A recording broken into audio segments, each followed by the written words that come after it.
మధ్యమ బొటెక్ తాడపత్రి నుండి Jimmy Choo fabric అండి. ఇలా ప్లెయిన్ బ్లౌజ్ వచ్చింది శారీకి వచ్చి. మనం ఇలా బోట్ నెక్ ఇచ్చాము. ఇక్కడ నెక్ కూడా చిన్నగా ఫ్రిల్ ఇచ్చామండి. వన్ సైడ్ చిన్న ఫ్రిల్ యూజ్ చేసాము. బ్యాక్ వచ్చి ఇలా బోట్ నెక్ పార్ట్ షేప్ ఇచ్చాము. చిన్నగా ఉక్స్ దగ్గర ఇలా పోట్లీ బబుల్స్ ఇచ్చామండి. హ్యాండ్ వచ్చి ఇలా బఫ్ కూడా ఆపోజిట్ బఫ్లో ఇలా ధోతి స్టైల్లో ఇచ్చామండి. బఫ్ కూడా కింద కానీ ఇలానే బఫ్కు బార్డర్ యాడ్ చేసాము.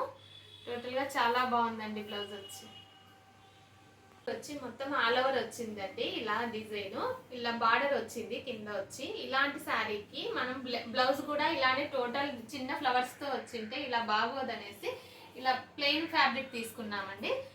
రాసి సిల్క్ తీసుకున్నాము. ఫ్యాబ్రిక్ వచ్చి బార్డర్ని ఇలా ఫ్రంట్కు నెక్ స్టార్ షేప్ ఇచ్చామండి. వన్ సైడ్ ఇలా బార్డర్ యూజ్ చేసాము. బ్యాక్ కూడా ఇలానే నెక్ షేప్ ఇచ్చి నెక్కి ఇలా బార్డర్ యూజ్ చేసాము. వన్ సైడ్ ఇలా బ్యాక్ ఓపెన్ అండి. బబుల్స్ ఇచ్చాము. బ్యాక్ వచ్చి ఇలా బబుల్స్ ఇచ్చాము. ఉక్స్ సిస్టము. హ్యాండ్ కూడా ఇలా బఫ్ ఇచ్చామండి. బఫ్కి ఇలా కింద వచ్చి బార్డర్ యూజ్ చేసాము. చాలా బాగా వచ్చింది డిజైన్ వచ్చి. టెజిల్స్ కూడా ఇలా డిఫరెంట్గానే చేస్తుంటామండి. ఏదానికది కాంబినేషన్. ఈ శారీకి ఈ బ్లౌజ్ చాలా బాగా సెట్ అయ్యిందండి. కాంబినేషన్ కూడా ఇలా మొత్తం ఆల్ ఓవర్ ఉన్న వాటికి ఇలా కొంచెం డిఫరెంట్గా యూజ్ చేసుకుంటే చాలా లుక్ ఉంటుందండి. చినాన్ క్లాత్ మీద ఆల్ ఓవర్ వర్క్ వచ్చిందండి. కలంకారీకి అవుట్లైన్ మొత్తం ఆల్ ఓవర్ జెరీ వర్క్ వచ్చింది. ఇలాంటి వాటికి ఇలా బ్యాక్ వచ్చి బోట్ నెక్ యూజ్ చేసాము. పోట్లీ బబుల్స్ ఇచ్చామండి. బ్యాక్ వచ్చి ఉక్స్ సిస్టమ్ ఇచ్చాము.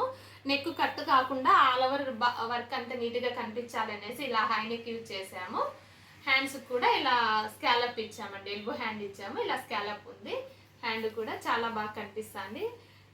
బ్లౌజు మొత్తం నీట్గా సెట్ అయిందండి. ఎక్కడ కట్ అనేది కాలేదు. ఫ్యాబ్రిక్ అంతా మొత్తం నెక్ పెట్టుకుంటే ఫ్యాబ్రిక్ మొత్తం కట్ అయిపోతుంది. ఇలా డిఫరెంట్గా చేసామండి బాగా.